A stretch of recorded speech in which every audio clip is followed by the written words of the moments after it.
कल science day था, ठीक है, तो कल हमारे बच्चे कम आए थे तो इसलिए कल हमने सेलिब्रेट नहीं किया। तो आज हम साइंस डे को सेलिब्रेट करने के लिए छोटी छोटी कुछ एक्टिविटीज करेंगे।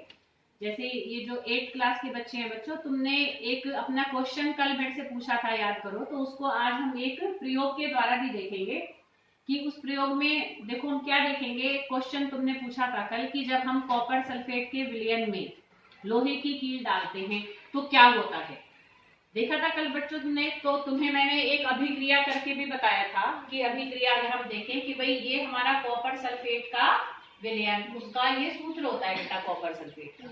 उसमें जब हम लोहे की कील डालेंगे, लोहे का क्या होता है बेटा चिन्ह Fe, ठीक है।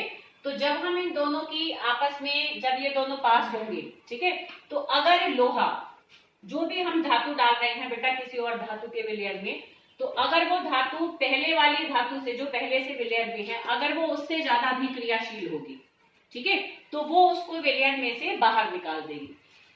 ध्यान करो, कल हमने एग्जाम्पल से भी मैंने बताया था कि एक लड़की थोड़ी ताकतवर सी थी, एक कमजोर सी थी। तो कल देखा था ना कि भाई ताकतवर क्या कर देगा, कमजोर को उसके घर में से बाहर निकाल के फेंक देगा, पर कमजोर ताकतवर को बाहर नहीं निकाल सकता। तो अगर ये आपस में इनकी अभिक्रिया हो जाएगी तो इसका मतलब लोहा कॉपर से ज्यादा ताकतवर है, ठीक है, लोहा तांबे से अधिक ताकतवर है। अगर लोहा खुद विलयन में आ जाए और कॉपर को उसके विलयन में से बाहर निकाल दे, तो अगर वो विलयन में आ जाएगा आयरन लोहा, तो FeSO4 बन जाएगा और साथ में हमारा क्या बाहर निकल जाएगा, कॉपर बाहर निकल जाएगा, ठीक है ना बेटा। तो अब तुम देखो बेटा, इसको हम अभिक्रिया के द्वारा भी देखेंगे। देखो ये हमारा कॉपर सल्फेट का विलयन है जो कि नीले रंग का होता है। इसमें देखो बेटा मैंने ये लोहे की कील डाली थी, तुम देख सकते हो, देखो ऊपर से अभी भी लोहे की कील हमारी कैसी है, देखो लोहे की कील अभी भी हमारी देखो बिल्कुल अभी साफ है, इस पे कुछ भी नहीं है क्योंकि बाहर था, पर जो उसका हिस्सा अंदर चला गया उसके ये हमारा कॉपर सल्फेट का जो विलयन था, और इसमें जब हमने लोहे की कील डाली थी तो लोहे की कील देखो तुम ये ऑल पिन भी देख सकते हो, कोई भी लोहे की चीज हम डाल सकते हैं जिसपे जंग ना चढ़ रहा हो। तो अभी तुम्हें दिखने में साफ दिख रही होगी। तो अब अगर मैं इसको इसमें छोड़ दूंगी ना, तुम थोड़ी देर बाद देखना इन पर भूरी भूरी सी परत जम जाएंगी जैसे कि इसके ऊपर जमा हो चुकी है, ठीक है। देखो यहाँ तुम इनको ऐसे निकाल कर देखोगे तो देखो इन सबके ऊपर देख सकते हो, देखो ये हमारा देखो कितना सारा इसमें क्या आ रहा है, देखो ये भूरा भूरा सा सारी कवरिंग इसमें से निकल कर देखो इसके ऊपर आ चुकी है। तो कॉपर विलयन में से तुम देख भी सकते हो इसका रंग भी नीलापन खत्म हो रहा है और धीरे धीरे ना ये हरे रंग का भी हो जाएगा, वो अभी थोड़ा टाइम लेगा ये। तो कॉपर बाहर निकल आया, बेचारा कमजोर था, ठीक है ना, लोहा अंदर घुस गया और कॉपर को तांबे को बाहर निकाल दिया। एक यही प्रयोग विस्थापन अभिक्रिया को हम एक और प्रयोग से भी समझ सकते हैं। देखो बेटा इसमें ना सिल्वर नाइट्रेट का सोल्यूशन है, किसका है बेटा, सिल्वर नाइट्रेट। तो सिल्वर नाइट्रेट का बेटा सूत्र होता है ये। सिल्वर नाइट्रेट में बेटा अगर मैं डालूंगी यहाँ पर कॉपर, अब मैंने यहाँ पर किसको डाला, कॉपर, यहाँ कॉपर सल्फेट का विलयन था और हमने लोहे को डाला। अब हमारे पास सिल्वर नाइट्रेट का विलयन है और अब हमने कॉपर को डाला। अब कॉपर अगर सिल्वर कॉपर बेचारा लोहे से तो कमजोर था, बेचारा निकल गया बाहर। अब हम देखेंगे लोहा क्या सिल्वर से ज्यादा अभिक्रियाशील है।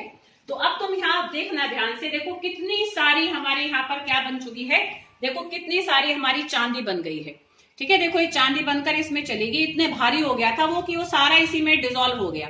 इसके ऊपर ना बहुत सारी चांदी की मोटी परत थी बेटा। अभी देखो देख सकते हो ऊपर तो हमारा एक कॉपर है और इसको अगर मैं तुम्हें छान कर दिखाऊंगी, देखो बेटा नीचे यहाँ देख सकते हो, देखो ये सारी चांदी बनकर ना इसमें चिपक के इसके ऊपर गिर गई थी। देखो मैं तुम्हें स्पैचुला से निकाल कर दिखाती हूँ, तो तुम देखो बेटा यहाँ पर देख सकते हो मैम हमने वैसे कर रखा है। अच्छा, क्योंकि देखो बेटा यहाँ पर ये देख सकते हो, देखो कितनी सारी यहाँ पर हमारी देखो ये चांदी बन गई है, ठीक है, चांदी बनकर इसी में चले गए, वो इतनी भारी हो गई कि इसी में नीचे गिर गई, बहुत सारी बन चुकी थी, देख सकते हो। देखो बेटा ऐसे छान कर देखोगे तो ये अलग चमकती हुई नजर आएगी। देखो कितनी सारी हमारी बहुत सारी हमारे पास क्या बन चुकी है, चांदी। इसको सुखाकर छान के हम तो इसके जेवर भी बना सकते हैं, बना। देखो कितनी सारी चांदी हमने निकाली।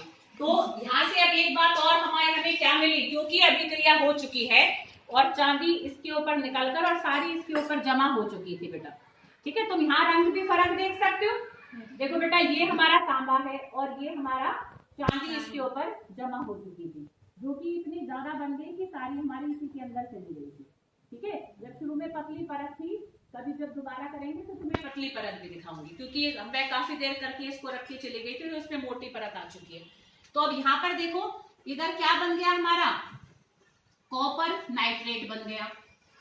उसको ना इस तरीके से हमें लिखना होगा, क्योंकि कॉपर हमारा 2 नाइट्रेट के साथ जाकर जुड़ता है, और यहाँ पर हमारा क्या बाहर निकल जाएगा, सिल्वर। ये अभी तुम 10वीं में सीखोगे कि हम कैसे फिर इस समीकरण को बराबर कर लेते हैं, ठीक है। हमें इनको ऐसे बैलेंस करना होता है, तो वो चीज तुम बाद में देखोगे। अभी बस तुमने क्या देखा कि अब तुम यहाँ बता सकते हो मुझे एक लोहा है, एक कॉपर है और एक सिल्वर है, तीनों में सबसे ज्यादा ताकतवर कौन सा है?